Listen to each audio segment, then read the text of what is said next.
Hey everyone, welcome back. It's been a long time since I posted a video from my last video talking about being exposed pharmacist and how I failed my board exams multiple times. But there is something I wanted to share with you guys all is, do I regret going to graduate school or pharmacy school? Or I hope I talk about things in general, kinda, not really. But more particularly to pharmacy school, just because I understand the field and I've been in the field now for a few years now. So at the end, you'll know if I regret it or not, but maybe with the points I talk about, you'll figure it out. Uh, the reason why I'm making this video is because I want to make it clear to people who are in pharmacy school or thinking about pharmacy school or just graduate school in general. Because once you graduate, you have to realize that you're going into the real world, right? And sometimes we forget that while we're like applying, we're in school, we're studying. You are in the moment and you're not thinking about, I don't want to say consequences, but just the real world application of what will really happen when you graduate and get your degree. So the first thing I want to say is in terms of time. So I took 4 years of undergrad and then 3 years of pharmacy school, which is usually 4. So I didn't have any summers. So it was an accelerated program, just intense 3 years of hardcore. Like when you had summers, I was studying, taking courses. And then I actually did a 1 year of hospital residency just so I can be competitive enough in the field, knowing that it was competitive enough, like even back then. And you should see how competitive it is now in the field of pharmacy. So I did that, and then thankfully I was able to find a job. Took a while, maybe like a few months to find a job back in Arizona, which the market is definitely different in each state. So just keep that in mind. Now, take a deep breath, because the next part is what really kills me, is my debt. I am 6 figures in debt. I'm not gonna tell you the number, but if you guys know about cars, I could have bought a Lamborghini Urus. Look it up, see how much that is, and that's how much I'm in debt. Now, I thought my debt was bad, but the people who actually went to school in California and all these prestigious schools are taking loans out way more than I did. And when I saw other people's loans and I compared it to mine, I thought mine was cheap, right? So it's ridiculous how much in debt you get from graduate school, okay? Now, not all graduate schools are the same, but I know in medicine fields, it's very expensive, so especially if you're going to go to medical school, okay? So when I'm going over my debts, there's like different plans, right? Income-based and stuff, but usually it's over 30 years if you can pay it off, if you want to live a normal life. That's something I want to talk to you about in terms of thinking about after you finish pharmacy school or grad school, then what? You're stuck with this loan. How much are you going to be making in terms of ratio of how much you have to pay the loan back, the time frame, and as well as you want to live a normal life. You want to, rent a nice apartment, or maybe you're going to live a frugal life. Maybe. What? Sure, that's, you do you. But you need to understand that you still have like utilities, you still have to eat food, a place to live. Maybe you need to get a car because your car is breaking down. Just going to Disneyland, just having fun, because that's what people expect after graduate school. Yeah, I got my degree, I got my doctorate. Now I can make some money and then I can go have some fun and buy that car I wanted or buy that house I wanted. But no. Newsflash, that loan is going to be haunting you. It haunts me. Maybe it won't haunt you. Maybe you can, like put it in the back of your mind and forget about it. But it's always going to be there. Even when you go buy a house, you go get another loan, they're going to ask you, do you have any other debt? You're like, yeah. They're going to say, how much? And then they're going to be like, oh, well, let's reduce that house of your dream house by 50%. Okay. That's always going to be there. I do know few people though who have paid it off in a few years, which is awesome, but their scenario is different than and maybe yours as well, that they had a family member who their husband made a lot of money, so they're able to support the family and her and everything, and all she was focusing on was the loan. Like every single paycheck was straight to 100% to the loan. Awesome, cool, must be nice. But if you're in that situation, very good. If you're fortunate enough to have someone pay off your loan for you, a family member who's wealthy or whatever, very nice. But most of us, and I'm pretty sure that people who are watching this are like me, where I'm going to be paying the debt on my own. No one's helping me. Okay, keep that in mind. Okay, and I don't have to talk about the emotional, physical, psychological like stress that you're gonna get experience during school. Especially my year was a 3-year program, and so they only repeated the classes once a year, right? So if you fail the class, you would have to just take electives, fillers, until the following year to take that class again that same quarter, which then means you're taking another year full of tuition that you have to pay. It's super stressful. I almost failed the class, I remember, and I said, that's it's over. I'm about to pay way more on my loans, but thankfully I didn't. But it's very stressful. I knew friends who had to retake a class that came from the previous class. I'm like, you're new. They're like, no, we just came from the previous class because we failed this certain class. And they're talking to me about the extra loans they have to take out and the stress it had on their families. That's another thing too. Kind of leads me to board exams. If you've seen my other video, you'll know, but I failed every single board exam I took. I passed them on my second try, but it's very stressful because I was fortunate enough to be single. I really didn't have a timeline. I could have just, restudied and did it again. But other people have families to take care of. Maybe they are their only source of income. They took out loans, to help out their family during this 3-4 years, but knowing that after they graduate, they're going to pass their exams, they're going to take their board exams, pass, find a job, and support their family. So some people, when they fail, that's so much more emotional stress in their life, on top of the fact that they failed the exam and whatever other factors in their life that's hindering them from maybe even retaking the exam. I have a lot of people reached out to me since my first video saying, how do you find motivation? I'm very stressed out. I have kids. I can't take months off from work, being a pharmacy intern, to restudy for the exam. And it's just horrible, especially these exams. I can speak from experience, the California exams are ridiculously, I feel like they're impossible, right? They're really hard, and it just makes it really, not fair, After all those years of studying and sacrifice you've made, then you just fail the board exam, and then your 4 years means nothing if you don't pass that exam. You can't do anything, right? And that's a really huge problem too in the field of pharmacy and the boards. Leading towards kind of the topic of the market, it's very saturated right now. If you want to get a full-time job, potentially maybe you can, depending if you were an intern when you were in school, and they're kind of just transitioning you to a pharmacist. But even then, getting a full-time position is really, really hard because of how much they'll have to pay you, and because I guess I'll talk about this first too. Sorry, about the amount of pharmacy schools there are is ridiculous. They're pumping out thousands of pharmacists every single year, and I have no idea where they're going. I have no idea if they're moving out of state to find a job or whatever, but it's really hard to compete against other people to find a job. And if you do, maybe you'll be full-time, but maybe you'll be a floater, which means you'll be full-time within a company, but you have to move from different pharmacies, 30, 40 miles away every single day for different shifts because there's no home store for you to stay at, right? So because of how many pharmacy schools there are, it's turning into a business. They don't care if you find a job or not. They're not going to help you find a job after school. I don't care if you went to the most prestigious pharmacy school in the world. They're not going to help you. At the end of the day, once you graduate, they get their money, they make business off you, and you have to figure it out on your own. Okay?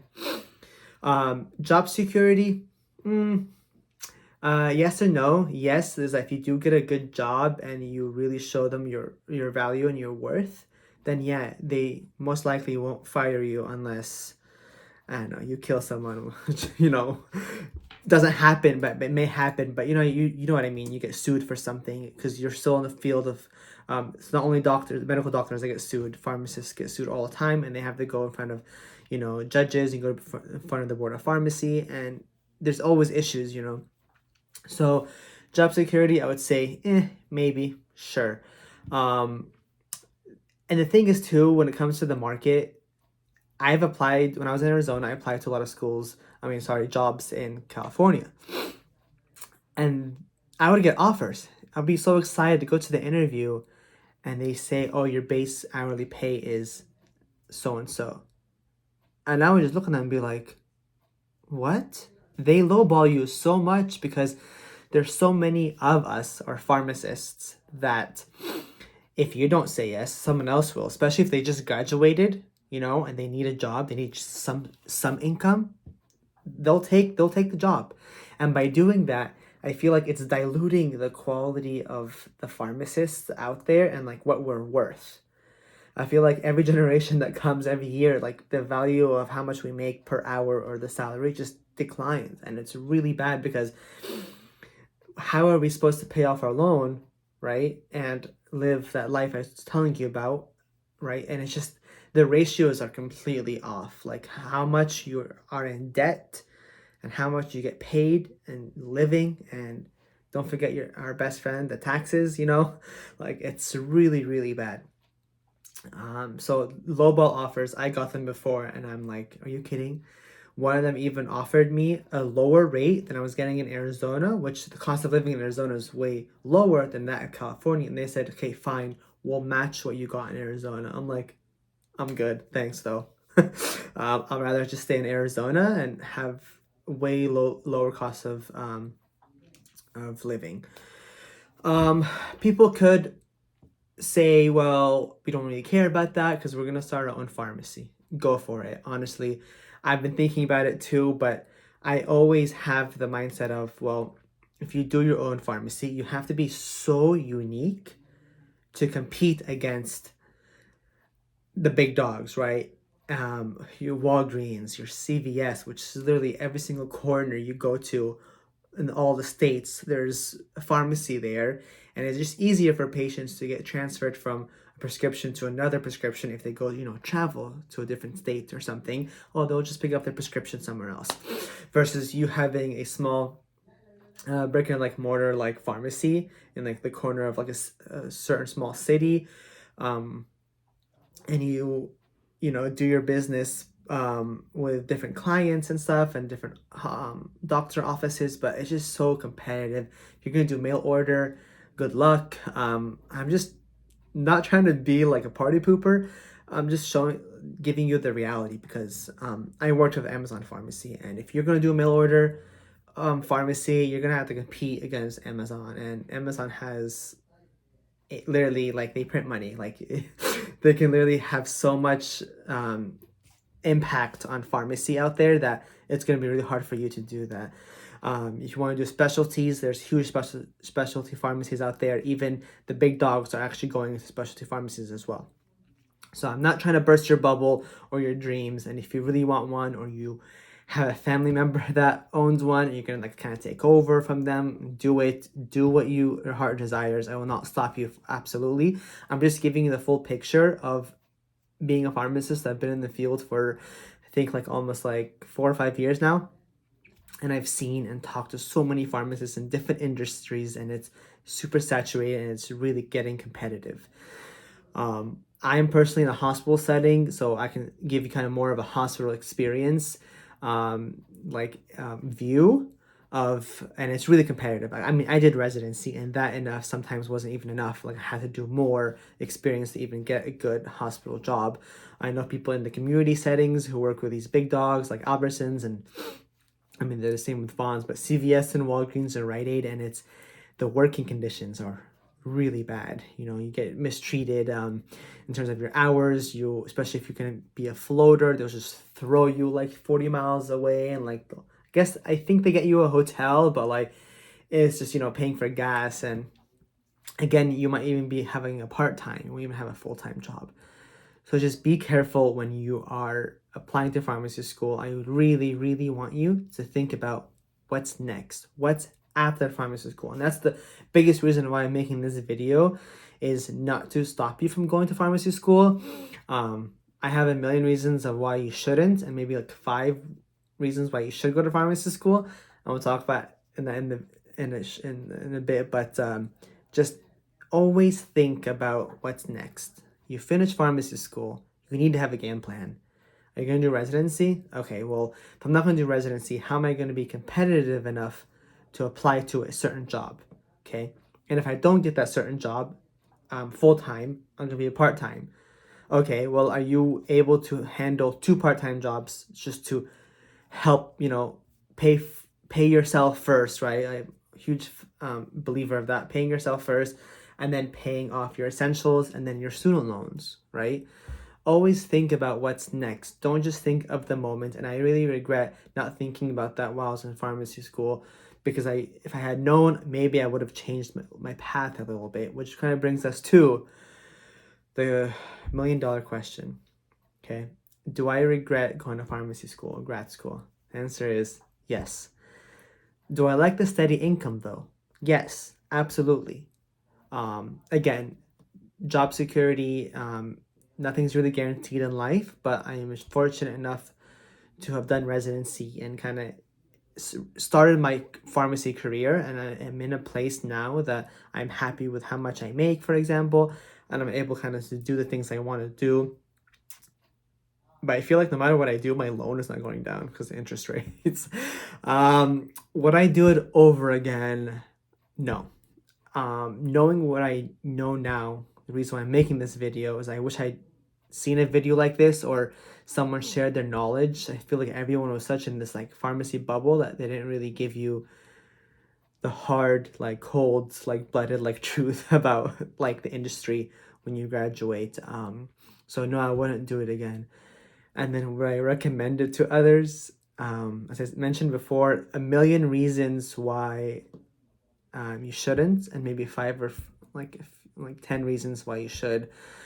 However, my goal here is to tell you, think about what's next.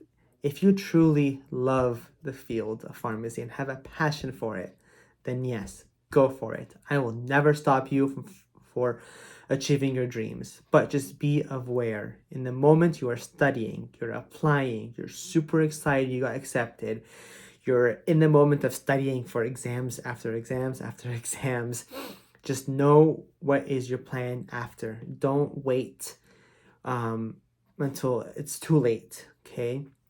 You forget about what's next when you graduate and like what's happening in the real life, out there. So just remember, don't be like me and going back and regretting it because you didn't have the full story or the full picture. I know people who are just starting pharmacy school, and I tell them, you sure? Kind of go over this video with them, kind of like the same scenarios, like, well, what are you doing after? Oh, do you know the market's pretty bad? And I'm not trying to discourage them. It's just the reality, right? I wish someone had told me the same thing. Even people like technicians I've worked with who haven't even like really applied to pharmacy school, and I just tell them, well, when do you think you're going to? Maybe 2-3 years you're gonna apply, but then if the market is saturated now, what's it gonna, as competitive as it is now, then how is it gonna be in 2, 4, 5, 7 years by the time you graduate? Just think about it. I know this is super unorganized, unprofessional. I'm just a random guy on YouTube, but I just want to share my experience as a clinical pharmacist in a hospital setting with many friends in other industries as well, who have told me their experiences and how the market is, and I see it for what it is. Look it up. Like, look what the average pay is in your state, and then compare that to the loan you're going to have after, and see if that makes sense, right? Are you going to be able to allocate money to living, putting a roof over your head, living a normal life, eating out, enjoying your life? You have a doctorate now, so you'll kind of want to splurge a little bit, but keeping in mind that you have a huge debt. When I go back and to do it, I mentioned again, I would not, knowing what I know now, and I wish I had picked a different career or a different path. So please don't make that same mistake that I did. Don't get me wrong, I love my job, I love pharmacy, and I really love that I have an impact on patients directly working in a hospital setting and working with physicians. I love it.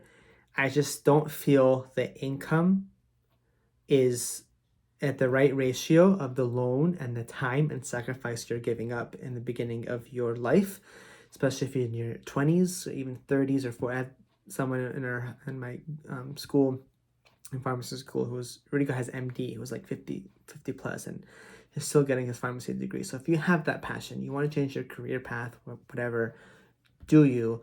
Just want to have and provide this information for you. Again, if you guys have any questions, please comment below. Reach out to me, my social media, and then please subscribe and like for more videos about any pharmacy things you guys want to talk about, or just in life in general, my experiences even after or interviewing for jobs and any of that sort. So awesome. Thanks guys. Take care.